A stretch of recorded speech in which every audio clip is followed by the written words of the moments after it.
Meitenes, man ir ļoti priecīgas ziņas jums. Es šorīt runāju ar Džonsonu ģimeni. Viņi mūs adoptēs. Skatās, ka viņi to ļoti gribētu, jā. Kas ir mamma? Viņa zina? Tas, ka viņas māte ir cietumā, nenozīmē, ka viņai nekas nav jādara. Anastasija! Hello, Mommy. Hello, sweetie. We'll come to Latvia. We'll spend 3 weeks with you there, and then we'll all come back here. Tu gribēji man aizsūtīt uz Ameriku un nepateici, ka mamma mūs ir meklējusi. Es taču to nekad nepiedošu, nekad! Ko tu te dari? Mamma grib atbūt tiesības mums. Viņai ir darbs, dzīvoklis.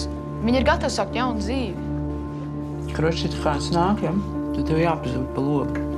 Saprat? Tur bija mamma un kaut kādi cilvēki. Un viens onkulis man dedzināja kāju. Es tikai atceros, ka es kliedzu. Es nebiju nekāds onkulis, tas bija tavs tēvs.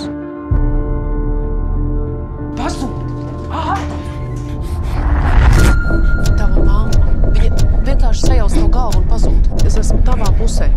Meitene. Jūs tagad taisies nebraukt uz Ameriku? Mēs mammai nekad neesam interesējušas. Amerikāņi tu pagāti. Tu viņas noslēdz galvenais, jā, tāpēc pilns programmas. Klausies. Negribu nopelnīt? Kas jādara? Honest, no kurienes tu šito izrūpi? Ejam svinēt! No. Oh, you know what? Okay, honey, we don't do that here, okay? Man ir 13 gadi, un tie menti neko nevar izdarīt. Hello, take me to America!